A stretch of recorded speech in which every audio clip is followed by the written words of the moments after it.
আসছে ধরাই রমজান, ভোরের আগে নিয়ত বন্ধ, ভুল করো না মুসলমান, ভুল করো না মুসলমান।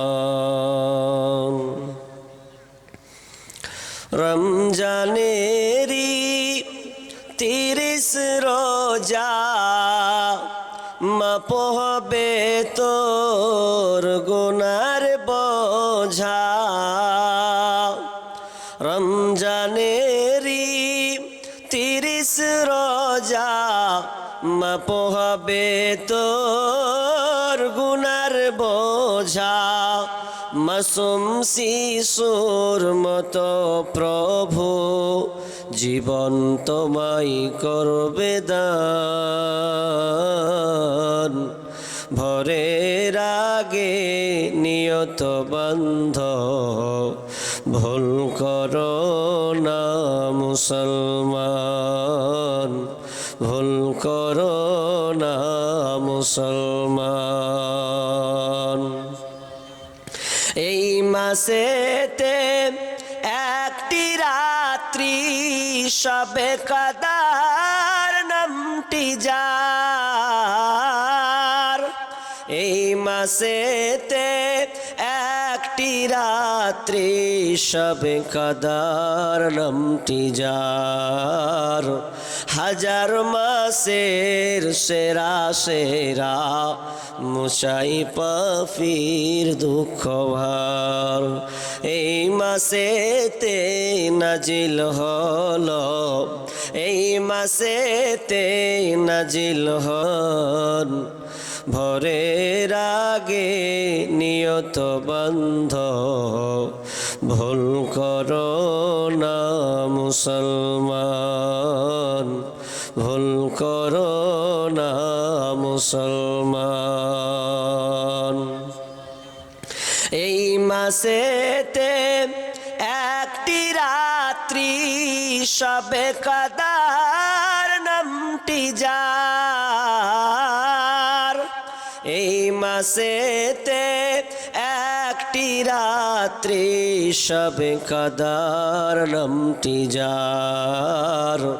হাজার মাসের সেরা সেরা মুছাই পাফির দুঃখ ভার।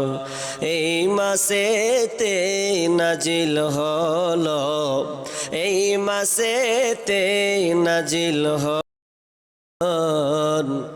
ভোরের আগে নিয়ত বন্ধ, ভুল করো না মুসলমান, ভুল করো না মুসলমান।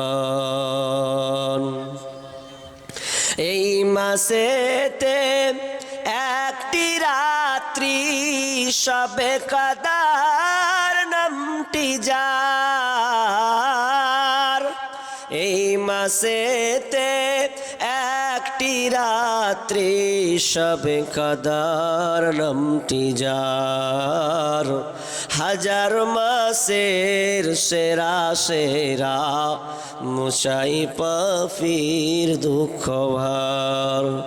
এই মাসেতে নাজিল হলো, এই মাসেতে নাজিল হলো, নবীর উপর আল কোরআন।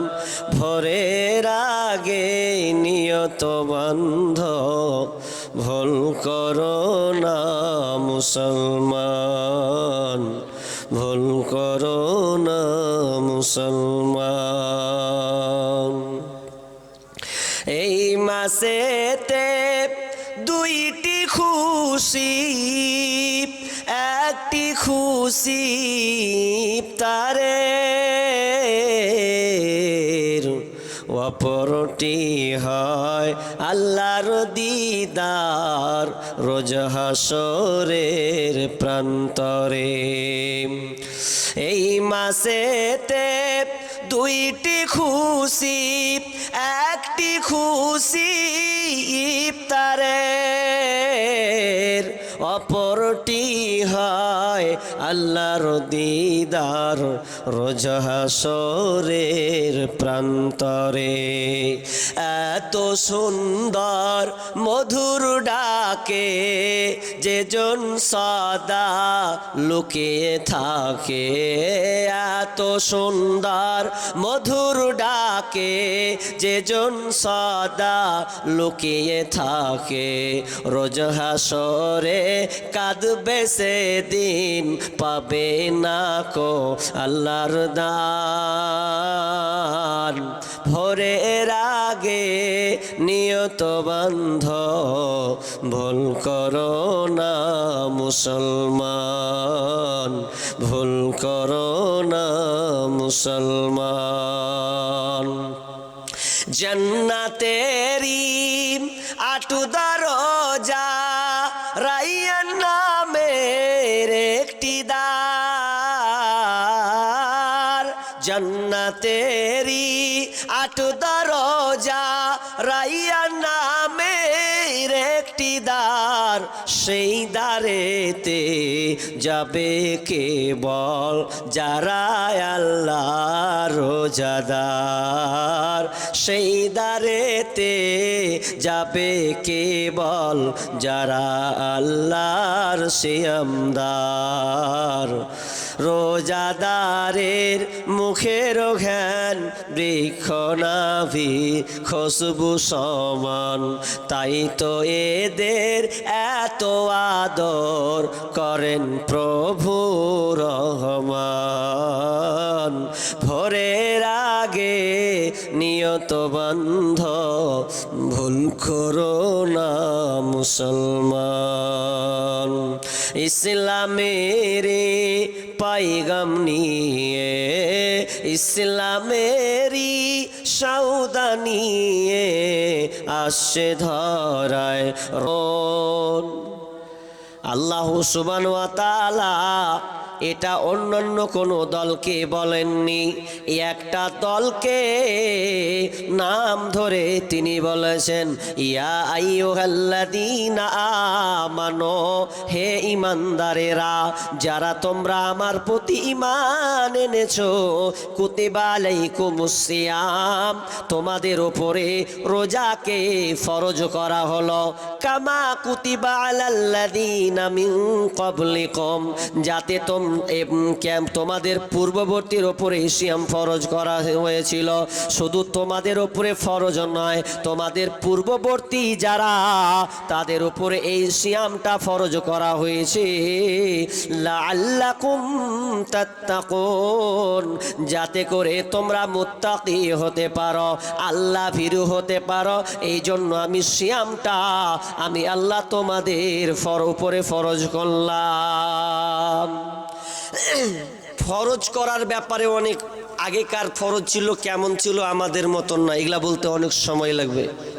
আমাদের মতন ফরজ ছিল, কারো টানা একদিন পর পর পর পর, কারো ছিল কারো আবার ঘুমিয়ে গেলে। সাহাবীর যে যুগেই ছিল যে ইফতার করবে, যদি ইফতারে করে আবার ঘুমিয়ে যায় তাহলে ঘুমিয়ে গেল, ওটা আবার সন্ধ্যা পর্যন্ত তাকে কি করতে হবে, না খেয়ে থাকতে হবে। গোলমাল ছিল, কষ্টও ছিল, এক এক যুগে এক এক রকম ছিল। কিন্তু আমাদের কেমন ছিল এটা আমরা সকলেই জেনে আছি বা আমরা করি। এ রমজান মাস কেন, এ রমজান মাসে আমাকে প্রস্তুতি গ্রহণ করতে হবে কেন? আল্লাহ সুবহানাহু ওয়া তাআলা কেন রমজানের আগে প্রস্তুত নিতে বললেন, আর আল্লাহ তাআলা নিজে রমজানের প্রস্তুতি নিয়েছেন। ইজা ফুতিহাত আবওয়াবাস সামাই ওয়া গুল্লিকাত আবওয়াবাল জাহান্নাম ওয়া সুলসিলাতিশ শায়াতিন। বিশ্বনবী বলছেন যখন রমজান মাস হয়, যখন আসমানটাকে ইজা ফুতিহাত আবওয়াবাস সামা, তখন আসমানের দরজাগুলোকে খুলে দেওয়া হয়। যখন রমজান মাস আসে বন্ধুরে, তখন আল্লাহ আসমানের দরজাকে খুলে দেয়। ওয়াগুল্লিকাত আবওয়াবাল জাহান্নাম, এবং জাহান্নামের দরজাকে বন্ধ করে দেয়। ওয়াসুলসিলাতিশ শায়াতিন, এবং শয়তানকে জিঞ্জির দিয়ে বেঁধে দেয়, কারণ যাতে আমার বান্দা অন্যায় কাজ যেন না করে, খারাপ কাজ যেন না করে। এই জন্য শয়তান, খারাপ শয়তানকে জিঞ্জির দিয়ে বেঁধে দেয়। আল্লাহ এত আইটেম কেন? আল্লাহ বলছেন এই মাসটা এত গুরুত্বপূর্ণ, এই মাসে কোরআনটা নাজিল হয়েছে। শাহরু রমাযানাল্লাযী উনজিলা ফীহিল কোরআন, এই মাসে কোরআন নাজিল হয়েছে। আর এই মাসটা কত গুরুত্বপূর্ণ মাস। এই মাসের একটা আপনার কিনা রাত আছে, ইন্না আনজালনাহু ফি লাইলাতিল কদর। এই কদরের একটা রাত আছে, যেই কদর রাতটা হচ্ছে হাজার মাসের চেয়ে ইবাদত উত্তম। হাজার মাস যত আপনি ইবাদত করবেন, তার একটা দিন করে আপনি ওই নেকিটা অর্জন করতে পারবেন। তাহলে রমজান মাসটা কত গুরুত্বপূর্ণ। এই রমজান মাস এত গুরুত্বপূর্ণ। আল্লাহ যদি এত আইটেম করেন, আল্লাহ যদি এত সাজিয়ে রাখেন, তাহলে আমরা তার বান্দা হয়ে আমাদের সাজানো দরকার আছে না নাই? সাজাতে হবে। খুবই গভীর তথ্য কথা বলবো। আর আমার বক্তব্যতে সবাই থাকে না, আমার গবেষণা বলছি। কারা থাকে? দুই ধরন। এক যে ইউটিউব পাগলা, গজল শুনতে অভ্যস্ত, ও মাল বসবে যে গাজাল শুনতে পাবো। আর একটা বসে করবেন, ওই কাজের রেজাল্ট তত ভালো হবে। যে কোনো কাজ আপনি যদি আগে থেকেই স্যালেন্ডার হয়ে যান, আগে থেকে মজবুতি নেন। আজকে জালসাটা হয়েছে, এই জালসাটা হওয়ার জন্য এর পেছনে অনেক পরিশ্রম হয়েছে না হয়নি? হয়েছে। কথা বলা লাগবে। কোলা গাঙ্গার সঙ্গে আমি এভাবে বলতে পারি না, কথা বলতে হবে কিন্তু। আর না বললে আমার বক্তব্যের ডোজ কমবে আস্তে আস্তে। কি বলছিলাম? যে প্রস্তুতি আগে গ্রহণ করেছে। আপনার বাড়িতে আর একটা উদাহরণ ছোট্ট করে, আপনার বাড়িতে মেহমান আসবে। মেহমান যখন আসে, তখন আমি প্রস্তুতি নিই। কি প্রস্তুতি? এই অমুক আসবে রে, একদম দেশি মাংস নিয়ে, একদম মাছ নিয়ে আয়, যে মাছ খাবে মাছ। সকাল থেকে নাস্তা, ডিম, আন্ডা, মানে মিষ্টি ভান্ডার, সব কিছু মিষ্টান্ন ভান্ডার করি। কেন? যাতে মেহমানে যাতে কষ্ট না হয়, তাই তো? মেহমান যাতে আসে, এই জন্য আপনি পুরো ভালোভাবে পরিকল্পনা করেন, যাতে মেহমান খুশি হয়, সন্তুষ্ট হয়। তো তার জন্য যদি আপনি এত আইটেম করেন, তো সামনে রমজান মাস আসছে, এর জন্য আপনাকে প্রস্তুত করা লাগবে কি লাগবে না? লাগবে। প্রস্তুতি গ্রহণ করতে হবে। কি কি প্রস্তুতি গ্রহণ করতে হবে? এক একটা আলেম অনেক, কেউ 10টাকে, 12টাকে, 15টাকে, 20টা। আমি আজকে শুধু নিব 5টি। কটি বললাম? 5টি প্রস্তুতি খুব সংক্ষেপে বলার চেষ্টা করব, এবং কিছু আপনাকে রমজানের ব্যাপারে কিছু টিপস দিয়ে যাব। এগুলো নিয়ে অন্তত বাড়ি যাবেন। আদায় অনেক হয়েছে, যদি দেওয়ার মন থাকে শেষের দিকে ইনশাআল্লাহ দিবেন। তার জন্য আমি দোয়া করব। নেকি আপনারা নিজেই উঠালেন। এটা আপনাদের আজকের জন্য অফার। তো রমজান মাসের প্রস্তুতি, রমজান মাসের প্রস্তুতি নিতে গেলে আপনাকে 5টা কাজ সর্বপ্রথম করতে হবে। যদি এই 5টা কাজ আগে থেকে তৈরি করে নিতে পারেন, আগে থেকে আপনি স্টাডি করে রাখেন, তাহলে দেখবেন আপনার রমজান মাসটা সাকসেসফুল হবে। তাহলে আপনি মুত্তাকি হতে পারবেন। আল্লাহ সুবহানাহু ওয়া তাআলা এই রমজান মাসকে কেন দিলেন, এই রমজান মাসটা কেন, একটু বললে আপনাকে ভালো লাগবে যে রমজান মাস এত গুরুত্বপূর্ণ। হয়তো আমরা ভুলে গেছি, আবারও রিপ্লাই করছি, আপনাকে শোনার চেষ্টা করছি। আমি একটা